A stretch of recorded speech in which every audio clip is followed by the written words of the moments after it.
if you watch this video, the only way he demonstrates it is by generating the graph with a computer or a calculator, and then he finds the zeros. You're talking about question number 1 here? Yeah. And not really just a question, it's more of the concept, like, are we expected to have a calculator on the test to solve it the way he's demonstrating it? Because he doesn't even solve it that. So the way we would do this thing, it helps to review. Let's take a moment to review. Long-term memory, it helps to, like, re-hit these things periodically, so I don't mind at all. Minus 3x, or 30 something? 31x squared. So this is a cubic polynomial with integer coefficients, right? Minus 130x minus 75. So we're hoping there's a rational root, because if there's not a rational root, then we're kind of at C, right? So we look at the rational roots should be in the set containing the divisors of 75, which are 1, 3, 5, 25, 75, I believe. Yeah. And 15 is in there, huh? 15 times 5, huh? And then all over the divisors of 12, which I'm not going to write them all out because it's too much of a pain. But here, I mean, I'll write out all the divisors of 12, but I'm not going to write out all the ratios because who's got time for that sort of thing now? So in this case, it's just basically C over A. The divisors of C over the divisors of A. Yeah, although I wouldn't think of this as C. A, B, C, D maybe. Is that what you're thinking? I just think of C as a constant, but yeah. I mean, okay. You get the first degree. The leading coefficient is A and the constant is C. Okay. I usually do, and I did find that a little confusing because I did actually throw in, instead of 130x, I threw that in as my D, and then kept 75 as C, but it doesn't matter. Yeah. So now we have one sign change, so there's one positive 0. And if you switch the sign of the odd terms, you'll have 1, 2, 3 sign changes. So 3 or 1 negative zeros. Okay. The end behavior is going to look like that potentially. And what else can we say before we just march in there? Let's just march in there then. So the intercept is negative 75. So well, 12, negative 31, negative 130, and negative 75 are coefficients. And if the input is 0, then the output is negative 75, right? So that's one data point. That's our y-intercept, right? So might as well try 1 because it's easy to do. And we get negative 19 here, and then negative 149, and then negative 220, 234, or something like that, right? Or 224. So it's gone down, right? It's headed in the wrong direction, but by the end behavior, we know it's got to come back. So we go to 3, and we get 12, 36 minus 31 is 5, 15. So that's going to be very negative, right? 115, and that's going to be even more negative. Negative 445, negative 520, I think. Check me on these because I'm a little impatient with working out all the details.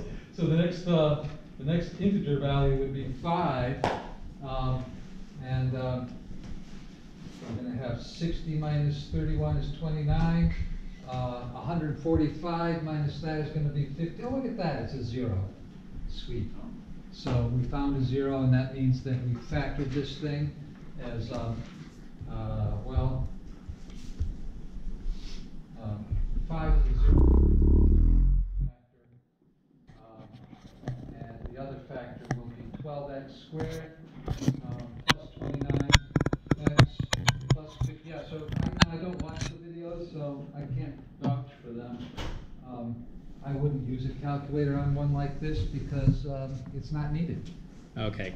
Yeah. Gotcha. Yeah, if you watch the video, the guy's like, well, just plug it into the calculator and you got the answer. Oh. Yeah, so.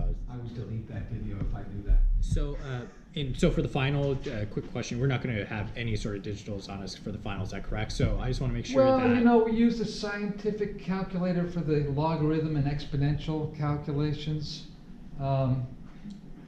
So a scientific calculator is sometimes fair game. I'll have to think about that, because, you know, it's very easy to just ask questions of that type that don't require that kind of computation. Who was it? Somebody was saying that it's not done in China, right? That they don't bother with that. They just write, you know, solve it in terms of logs and exponents, and that's that. Okay. right. So in any case, but then you would want to, you know, solve this for the other two zeros, right? Do we need to do that? This would be do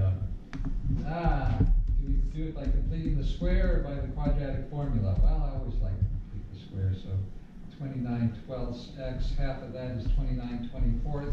So we're going to add the square of 29/24 to both sides. And so we'll have negative 15 plus the square of 29/24. And that doesn't reduce, so it's kind of a big number there. But this is going to be now the square of x plus 29/24. And yeah, over there we've got a bit of trouble, don't we? So 900 minus 60 is 841. I added the 1. And then the square of 24, everybody knows, is 576. And then we have to subtract 15. Oh, look at that. Is that right? So minus 15, that's going to be negative, right?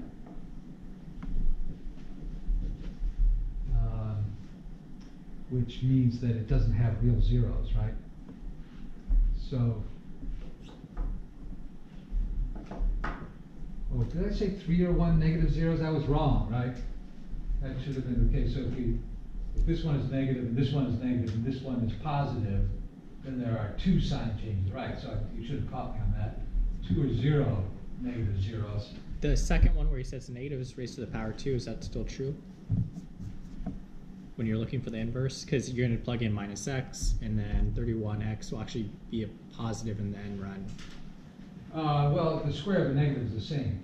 So the even powers don't change sign, right?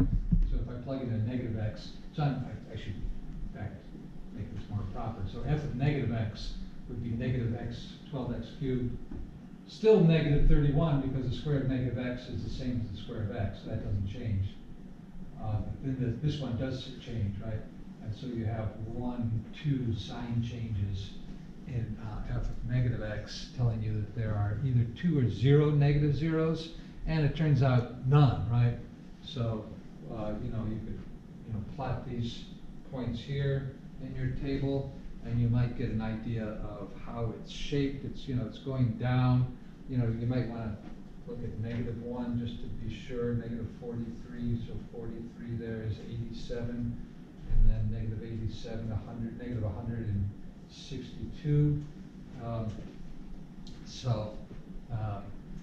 Yeah, so it's going down, coming up to negative 75, and then going way down, right? So you'd see something like, so here's negative 75, let's say, right? And here's 1, 2, 3, 4, 5 on the x-axis. And so, you know, maybe this is a local maximum, maybe it's not, but we see that at 1, it's quite a bit lower, right? So at 1, it's 150. So it's 75, standing multiples of 75 here. So it's a little bit less than that, right? So it's going to be here, here, negative 1, we know it's negative 162, so that's going to be about here. So, you know, setting up the dots for connecting. At 3, it's negative 520, which is then going to be even further down here. And then at 5, it's 0. So it's going to behave something like this, right? That's supposed to go through 5. As a quick sketch of this thing, you kind of miss this dot. Just make your dots very big, then you can't miss them. And we don't know where the local max and local min are, right? So I'm just sort of pretending that it goes something like, I mean, we know it goes something like this, but if you wanted to get a better graph, you have to plot those points. Or use of calculus is always good. All right, so let's move on back to the material at hand. Wait, before you erase the rest, can I snap a picture? Oh, sure. Thanks.